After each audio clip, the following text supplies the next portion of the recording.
Welcome to Other Citrus Diseases Part 1. We're going to jump in with some of what we call the root rot or foot rot pathogens, also known as Gamosis. This disease is mostly frequently encountered in the trunks and roots of citrus trees in Louisiana. It's a huge prevalent problem here in New Orleans and surrounding parishes with backyard citrus trees.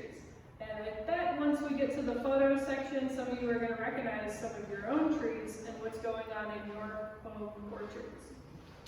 The disease is caused by a soil-borne water mold known as Phytophthora.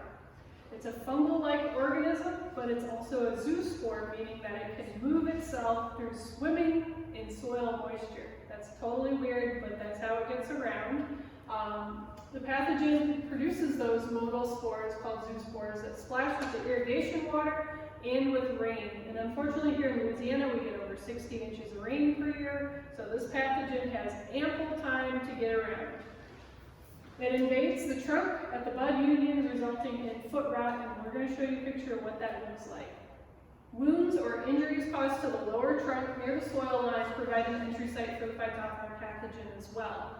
Now, if you're used to weed whacking around the trees in your orchard or in your yard, you know that if you accidentally nick or run into the trunk of that tree, you're actually making an entry point for the Phytophthora pathogen. So it's good not to do that, especially with weed whacking. It's really bad. Wet conditions during the spring favor foot rot development, however, it can happen at any time. If we get a particularly wet winter and a mild winter, or a wet summer, it can happen then also. Above ground symptoms, and this is what most people will recognize, include wilting, yellowing of the leaves, followed by defoliation and twig dieback. Rapid defoliation occurs, and it's mostly on the severely infected trees under favorable environmental conditions. Sometimes half the tree will be leafed out and be perfectly fine and healthy. The other half of the tree will defoliate and look like just a bunch of twigs. That's often a sign of Phytophthora infection. Foot rot symptoms start with water soaking the bark. It appears as a dark spot on the trunk, and we have a nice slide of that coming up. At first, the bark appears to be firm, like it might just be a natural discoloration, but with age it becomes cracked, and then that whole section will often shed off as it dries out and as that tissue dies. Root rot is sometimes known as Gamosis, and what that means is the gum that comes out from the trunk. And what that is it's actually the pathogen being secreted out from the tissue of the trunk. It looks kind of like sap congealing, but it's actually the fungal pathogen itself. This often will accompany advanced stages of foot rot, so your tree is pretty far gone once you start to see Gamosis. Root rot interferes with the water nutrient uptake of the tree, resulting in poor health. So it will actually inhibit the tree getting enough nutrition and water from the soil. Infected roots become soft, brown, discolored, and fibrous roots slough off and they lose their outer covering or cortex. Root injury caused by the larva of the citrus root weevil, and we have a picture of this guy coming up, provides an infection site for Phytophthora to enter into the root zone. This is the citrus root weevil insect, and this is the orange form adult and the white form adult. It creates these grubs which feed on the root zone of our citrus trees, and that can create those entry points for the Phytophthora pathogen. So if you see these guys around, and we do see them quite often in Orleans and Jefferson Parish, just know that those grubs are under the soil level, feeding on the root zone, so you might want to take some corrective action. This is what foot rot or root rot looks like in the tree. Rapid defoliation, and as you can see, half of this tree is dead. It's got oranges that are going to drop off, all the leaves are gone, and the other half looks fine. What's that say?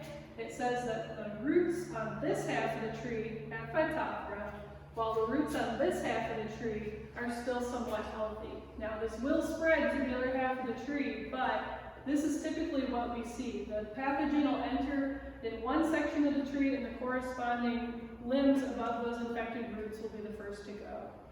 So if you see this, that's a red flag. This is a dead citrus tree in a commercial orchard, and again, you can see all the leaves have fallen off. There's a couple of healthy branches perhaps over here, but it's pretty quick once they start to decline. This is a dark spot here right above the graft, and remember we call that the bud union, or the foot of the tree. So this is where that trifoliate rootstock was grafted to whatever variety this is, and this is where the Phytophthora is active, right above that bud union. And this is the Gamosis, where you can see that is being sloughed off, the bark is starting to shed, and then there's sticky sap or exudates from the tree where they're trying to get rid of that pathogen unsuccessfully. So, what do we do about it? Well, first and foremost, you want to remove and discard dead trees as soon as you can to try to slow the spread. Along with the stumps. So don't just cut the trees down and leave everything below ground there, because that's where a lot of the pathogen is active and going to survive. Avoid planting new trees in the same spot that you removed the old trees. We see this a lot in home orchards where you have maybe limited space on your property and you think, oh, I've got the perfect place for a new tree, it's right where the old one died, I can wait a little while and plant one in there. Well, that Phytophthora pathogen is still in the soil, it's still going to be there, and it's still going to be active, and it's going to infect your new tree. So avoid that situation whenever possible. Avoid injury to the trunk near the soil line. So back off from the weed whacking, the lawn mowing, maybe invest in a tree collar to protect it, or mulch, or keep that area clear so you don't have to come in quite so closely with that equipment. Maintain adequate drainage and avoid waterlogging conditions. Now, this is a huge issue in parts of Louisiana where we get that excess rainfall. We have a water table right below the soil surface. But if you can improve the drainage of your citrus orchard or your citrus planting areas, either by berming or putting in a French drain or just doing some other method to mitigate stormwater or soil moisture, that's a good idea to do. It's going to help a long way towards preventing Phytophthora. The pathogen does survive in the soil and moves in running or splashing water, so you do want to manage your irrigation so that it's not splashing up on the tree, up on the trunk. Make sure it's just going towards the ground, towards that root zone. That's going to help restrict the pathogen movement. We do want to keep our lower limbs pruned off the ground, and remember we talked about that in the pruning module. That's going to allow for air circulation and air movement underneath that tree, and it's going to prevent the pathogen from splashing up onto other sections of the tree. You can apply a fungicide containing mono and dipotassium salts of phosphorus acid as an active ingredient. This is done as a pre-plant soil drench. A lot of our local landscaping companies offer this service, and what it does is it prepares wherever you're going to plant that new tree for a new tree by killing some of that pathogen off. It gives them a good shot.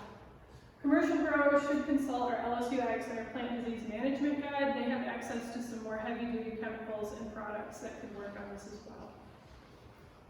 We're going to jump to heart rot next, and this is also a problem we see primarily in Plaquemines Parish citrus groves, but also home orchards as well. Several species of wood-rotting fungi called Ganoderma can cause heart rot of citrus.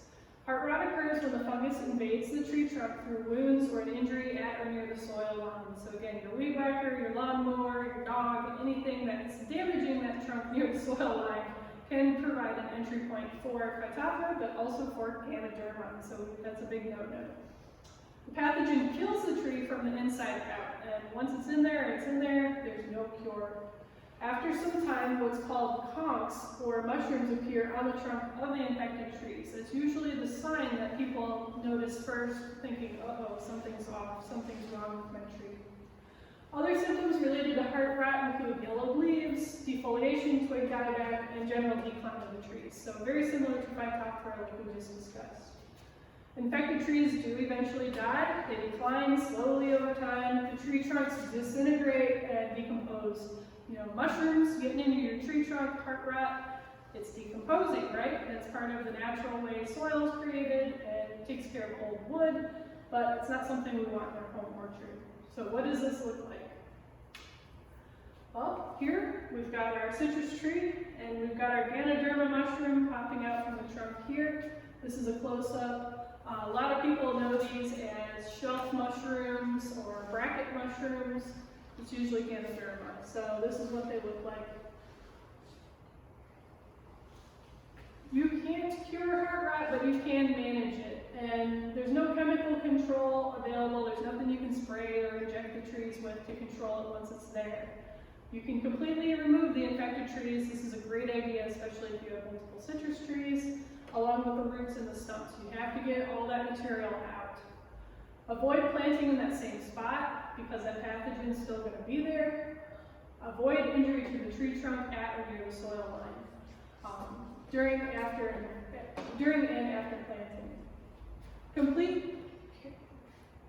Complete care of the trees to help avoid infection and spread of heart rot. That means pruning, maintaining your trees, kind of keeping everything healthy. Maintain adequate nutrition and follow proper irrigation practices. So again, no splashing water on the trunk of that tree, on the canopy of that tree. You want everything directed at the soil where the roots actually are. Avoid any drought stress, especially during summer months. So that can exacerbate the Ganoderma and the heart rot conditions. It's especially difficult in that late summer, early fall period here in New Orleans where we might not get rain for 6 to 8 weeks. So that's a good idea to put some additional irrigation on your trees, but not in a way that it's going to splash onto the trees themselves. Jumping to stem canker, this is a less common one. It's a fungal disease caused by Botryodiplodia. The symptoms start with wilting of the leaves and twig dieback, so it can look a lot like our Phytophthora symptoms, right? Wilted leaves might be retained on the tree, so the tree is not shutting up. They tend to stay for several days. The tissue becomes lighter in color than the rest of the bark on those stems, and the black fruiting bodies of the fungus start to appear. So as the disease progresses, you'll start seeing those in the cankered area, which those fungus cankers might produce both on both lateral shoots and the main trunk. Under favorable environmental conditions, canker can girdle the entire trunk, resulting in death and decline of the tree. So if this infection makes its way all the way around the trunk or the branch, it can actually cause death. And this is what it looks like. Well, this looks familiar, much like our Phytophthora symptoms. But if you look at the bark, here's those black fruiting bodies of the fungus that appear in the cankered area. So that's a kind of telltale sign of stem canker.